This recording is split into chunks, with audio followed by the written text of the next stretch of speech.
Welcome to another explainer.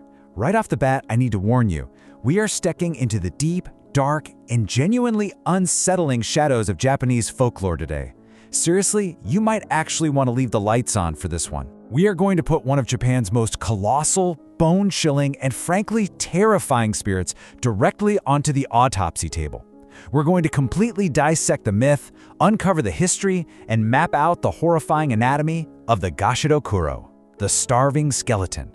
Grab a seat, because this is a wild ride. I want you to really picture this for a second.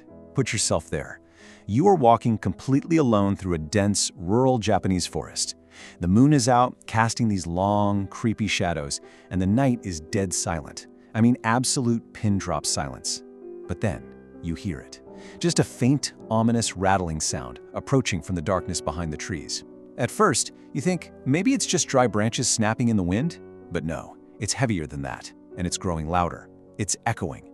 Your heart starts pounding in your chest. You look up, and completely blocking out the moonlight is a towering, nightmarish figure. Its hollow, giant eye sockets are staring right down at you with an absolutely insatiable hunger. Well, my friends, you've just stepped into the realm of the Gashadokuro. Okay, let's dive into this. To truly understand exactly what this monster is, we first need to understand the supernatural world it inhabits.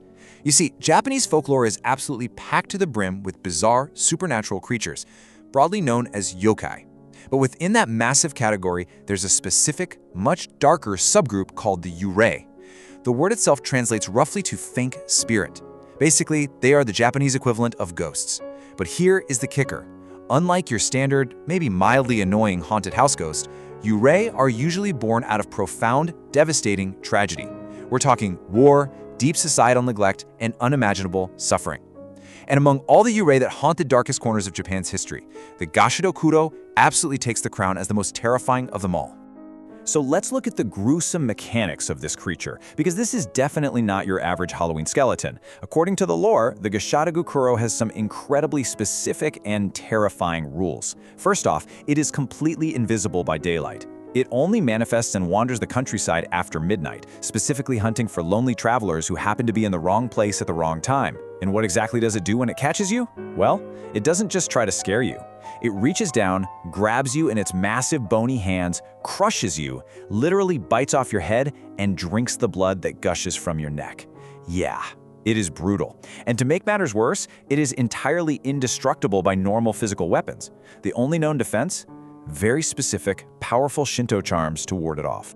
Now you might be sitting there thinking, well, it's a skeleton. If I see it, I'll just outrun it.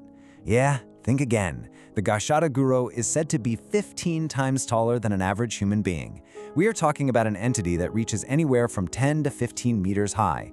To put that into perspective, that is roughly 33 to 50 feet tall. Imagine a 5-story building made entirely of jagged, moving bone. It's a towering colossus, and it is so relentlessly powerful that the lore says it will simply keep hunting night after night until the raw, malicious, hateful energy that powers its massive frame completely burns out. So how on earth do you know if a 50-foot invisible skeleton is sneaking up on you in the dark? The legend actually gives us a chilling little clue. Gachi-gachi. That is the Japanese onomatopoeia for the sound of grinding dry bones and violently chattering teeth. Because this thing is supernaturally stealthy despite being the size of an office building, this eerie rattling sound, which is often accompanied by a sudden, intense, piercing buzzing ringing in the victim's ears, is your very first warning.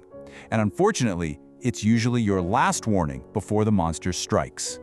But we have to ask, where does something this gigantic and this deeply hateful actually come from? Well, this is where the story gets incredibly dark and really sad. The Gashadokuro isn't just one single spirit. It's actually a horrific amalgamation. It's like a giant, cursed puzzle. It is forged from the accumulated bones, the lingering rage, and the profound agony of thousands upon thousands of people who died from mass starvation, horrific disease, or in the brutal slaughter of war. When these huge masses of people are left rotting in fields or discarded in mass graves without proper, respectful burial rites, all of their collective pain and resentment coalesces. It literally merges together to form this giant, singular avatar of starvation and pure vengeance. Section 1. A Tale of Rebellion. To actually find the real roots of this horrifying campfire story, we have to leave the realm of pure ghost stories for a minute and step right into the bloody, chaotic annals of Japanese history. We need to travel back over 1,000 years to a very real and very violent samurai uprising. Back in the year 939 AD, there was a real samurai named Taira no Masakado, and he led a massive, bloody rebellion against the central government in Kyoto. But, spoiler alert, his rebellion failed. He was defeated, captured, and ultimately decapitated. But the legend says his anger was so incredibly fierce that his severed head completely refused to rot. Instead, its eyes just grew fiercer, its mouth twisted into a permanent, angry grimace, and it famously took to the sky. Literally, it flew across Japan in the middle of a thunderstorm, desperately calling out for its missing body. I mean, how wild is that? But Masakado's death absolutely wasn't the end of the rebellion. He actually left behind a daughter named Takayasha Hime. When the imperial court ordered the swift execution of her entire family to wipe out the bloodline, she barely managed to escape the purge. She fled deep, deep into the mountains, hiding out at an isolated temple. But she didn't just hide and live out her days in peace. Consumed by grief and an overwhelming thirst for vengeance over her father's brutal murder, Takayasha Hime dedicated her entire life to learning forbidden dark magic and ancient witchcraft. Using her terrifying new powers, Takayasha Hime decided she was going to finish exactly what her father had started. She traveled to the old battlefields where her father's loyal soldiers still lay unburied, and using her dark magic, she commanded the bones of the dead to rise up. She unleashed a literal army of skeletons against the capital city of Kyoto. Now, here is an absolutely crucial detail to remember. Historically, and in all the earliest versions of this legend, she raised an army of normal-sized human skeletons, not a giant one. This incredibly epic tale of Takayasha Hime is the ancient foundation, the historical bedrock that the legend of the Gashadokuro was eventually built upon. Section 2. The Woodblock Masterpiece. Let's fast forward several centuries to the Edo period. This is where classical Japanese art steps in and gives our legend a massive, iconic visual upgrade. Enter Utagawa Kuniyoshi. This guy was essentially one of the greatest, most celebrated woodblock print artists of the entire 19th century. He was commissioned to illustrate this famous, ancient story of Takayasha Hime summoning her skeleton army. But Kuniyoshi made a spectacular and massive artistic choice. Instead of drawing a messy horde of regular human-sized skeletons attacking the samurai, he used his artistic liberty to combine them all into one single, gigantic skeleton peering over the ruined palace. This masterpiece, which is often called Takayasha the Witch and the Skeleton Specter, is still one of the most famous and recognizable pieces of Japanese art in the entire world today. Section 3. Dissecting a Modern Myth. Alright, are you ready for the twist? Because this is where the autopsy of our legend reveals a truly mind-blowing truth. We've just spent all this time talking about ancient ghosts, 10th century samurai rebellions, and 19th century art, but mapping out the timeline changes the entire context of the story. Look at this. We have the real history of Masakado's rebellion way back in 939 AD. Then, almost 1,000 years later in the 19th century, we have Kuniyoshi painting his famous giant skeleton simply as a cool visual metaphor for an undead army.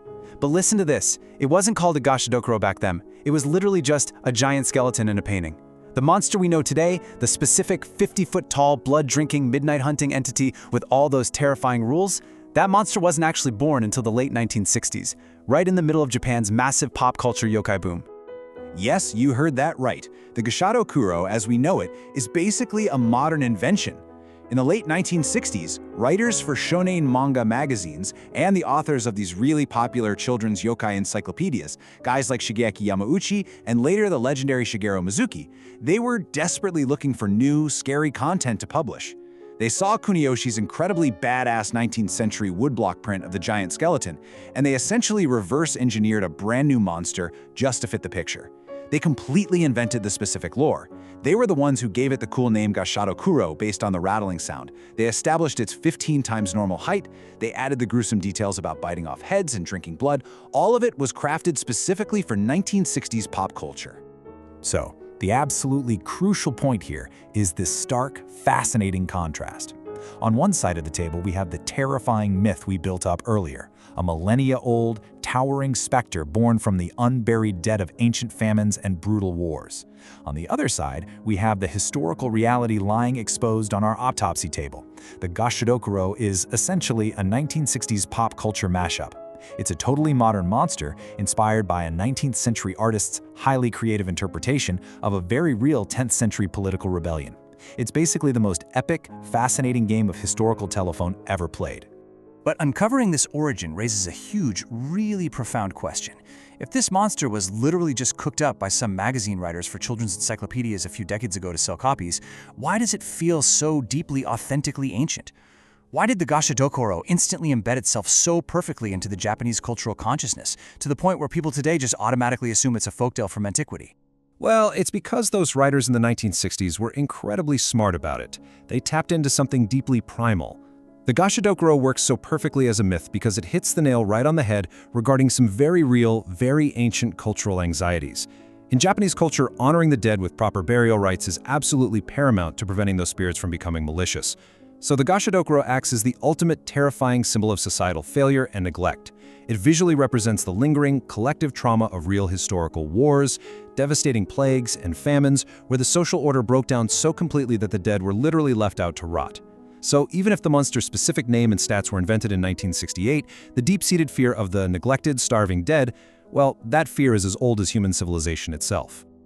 Ultimately, the Gashadokuro proves that a myth absolutely doesn't have to be ancient to be powerful. It just has to speak directly to our deepest, darkest fears. It shows us exactly how art, history, and modern media can beautifully and terrifyingly collide to create a legend that will easily outlive us all. Which leaves us with a really provocative thought to chew on as we wrap up today. If a towering, blood-drinking colossus of bone was actually born in a modern magazine office, what other ancient legends that you fear right now were actually born from the shadows of modern media? Really think about that the next time you hear a strange rattling out in the dark. Thank you so much for joining me on this explainer, and remember to always keep questioning the shadows.